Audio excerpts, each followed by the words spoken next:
Hello दोस्तों, नमस्ते, जय माता दी। मैं अपने चैनल सोना मोदी लगी तो यहाँ लगी दोनों पे आप लोग का स्वागत करते हैं। एक बहुत छोटा कजरी गीत है आप सबके लिए लेके आई हूँ, तो आप सब सुनिएगा, फुलवाज करिएगा और अपना आशीर्वाद प्यार दुलार बनाए रहिएगा और ज़्यादा से ज़्यादा आपको सपोर्ट करिए।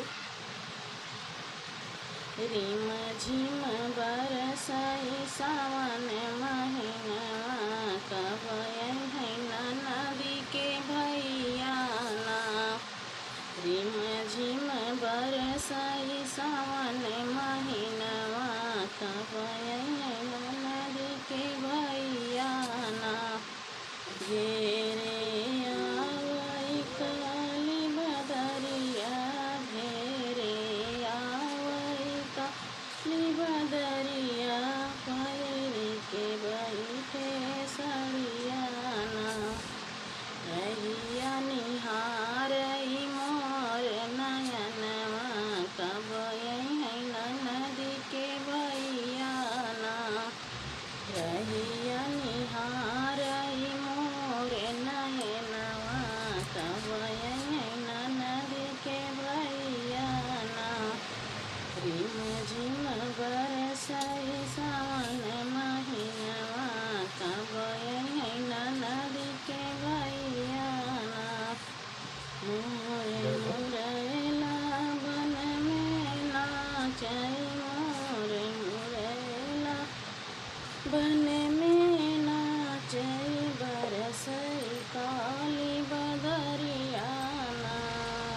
बरसई काली बदरिया ना। पिया बिन तरसई मोरई मनवा कब है नदी के भैया ना। पिया बिन तरसई मोर नयनवा कब है नदी के भैया ना। रिम झिम बरसाई सावन महीनवा कब है नदी के भैया ना। रिम झिम बरसाई सावन महीनवा कब है नदी के भैया ना। सास जेठानी मोरी खेत खलिहनवा, सास जेठानी मोरी खेत खलिहनवा, नदी गाँव कजरिया ना। नदी गाँव कजरिया ना।